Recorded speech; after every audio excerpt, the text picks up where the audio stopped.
انہیں سامنے لانا چاہیے، اور جو معاشی سرگرمیاں رکی ہوئی ہیں وہ اب اس رپورٹ کے بعد جو عاصم محمود نے خدشہ ظاہر کیا ہے کہ مزید رک جائیں گی۔ اب آتے ہیں وزیر اعظم عمران خان کی جانب، تو دی نیوز کی ایک رپورٹ تھی جسے سیف اللہ نیازی نے ٹویٹ کیا، اس کے بعد جو صوبائی وزیر تعلیم ہے مراد راز، انہوں نے بھی اس ٹویٹ کو ری ٹویٹ کیا، جس میں یہ کہا گیا تھا کہ جب سے یہ چینی اور آٹے کے حوالے سے انکوائری رپورٹ سامنے آئی ہیں اور خاص طور پر چینی کے حوالے سے، تو وزیر اعظم عمران خان اور واجد ضیاء کی دھمکیاں مل رہی ہیں۔ یہ بالکل اسی طرح کی بات ہے جو وفاقی وزیر ریلویز شیخ رشید احمد کر چکے ہیں کہ شوگر مافیا انہیں دھمکیاں دیتا ہے، اور پچھلے دنوں جب وہ ریلوے ہیڈ کوارٹر میں آئے تو ہم نے یہ ان سے سوال بھی کیا تو وہ خاموش ہو گئے، جس سے یہی تاثر ملا کہ واقعی ایک بہت بڑا مافیا ہے، چاہے اسے شوگر مافیا کہیں یا کسی بھی شعبے میں بیٹھا ہوا مافیا ہے جو معاملات کو آگے نہیں چلنے دیتا، اور جب ان کے نام انصیام پر آ جاتے ہیں تو فائلیں بند ہونا شروع ہو جاتی ہیں۔ نیب کو آپ دیکھ لیں، نیب نے گرفتاریاں تو کیں لیکن جو بڑے بڑے مافیاز ہیں ان سے پیسہ نہیں نکلوائے جا سکے، بلکہ جو نیب کی حراست سے ہو کر ضمانت پر باہر آ جاتا ہے وہ پھر باتیں کرنا شروع ہو جاتا ہے، سیاسی نعرہ بازی شروع ہو جاتی ہے، بیان بازی شروع ہو جاتی ہے۔ لیکن یہ جس حالات سے اب ہمارا ملک گزر رہا ہے، اور خاص طور پر وبا کے بعد جو صورتحال پیدا ہوئی ہے وہ بڑی ڈینجرس ہے۔ معاشی سرگرمیاں تو آگے ہی محدود ہیں، لاک ڈاؤن نے ویسے ہی دیہاڑی دار اور خاص طور پر متوسط طبقے کو حیران و پریشان کر دیا ہے۔ اب وہ 2 وقت کی روٹی کا سوچ رہے ہیں، تو ایسے وقت میں یہ رپورٹ آنا اس کے کئی معنی ہو سکتے ہیں۔ جو وبا کے بعد صورتحال بننے جا رہی ہے وہ بھی کافی زیادہ تشویشناک ہے، اور جو ذرائع ہیں وہ یہ بتا رہے ہیں کہ جو ریاستی ادارے ہیں وہ بڑی سنجیدگی سے اس حوالے سے سوچ رہے ہیں، اور یہ چینی مافیا کا اچانک پھر منظر عام پر آ جانا اسی کی ایک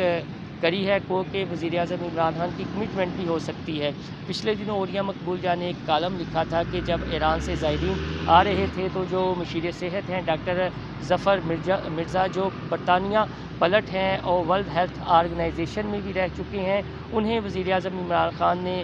بلوچستان میں بھیجا، تفتان کے علاقے میں، کہ دیکھیں کہ وہاں سہولیات کا فقدان تو نہیں ہے۔ تو آ کر عمران خان کو انہوں نے مس گائیڈ کیا، انہوں نے پورے علاقے کا جو ہے وہ دورہ نہیں کیا۔ تو اس طرح کے جو مشیران ہیں عمران خان کو ان سے بھی بچنا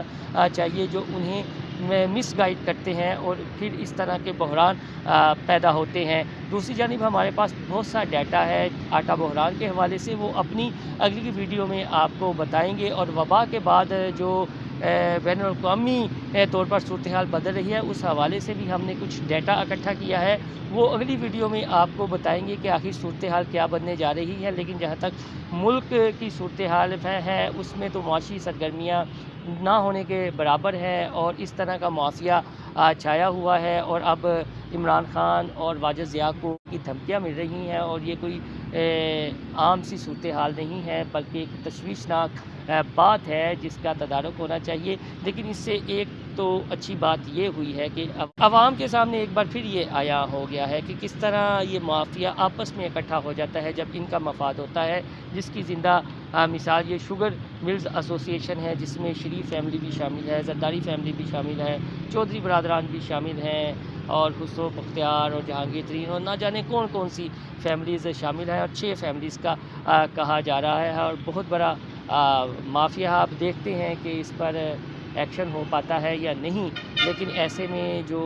معاشی سرگرمیاں ہیں وہ نہیں رکنی چاہیے، اور جو وزیر اعظم نے پچھلے دنوں پالیسی اناؤنس کی ہے اس کا مطلب ہے کہ وہ غلط ہے، اس وجہ سے یہ رپورٹ منظر عام پر آئی ہے اور سرمایہ داروں کو سوچنے پر مجبور کیا جائے۔ لیکن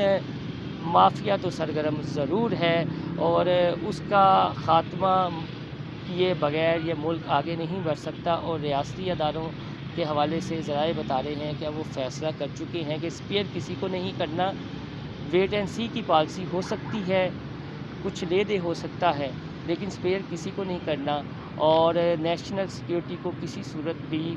خطرے میں نہیں ڈالا جا سکتا، اور اس طرح کے جو مافیاز ہیں ان کا خاتمہ بہت ضروری ہے۔ آپ کو میری یہ ویڈیو پسند آئے تو میرا چینل انسائیڈ اسٹوری لازمی سبسکرائب کیجیے گا، اگلی آنے والی ویڈیوز میں بہت زیادہ معلومات اس سے ہٹ کر ہوگی۔ اللہ حافظ۔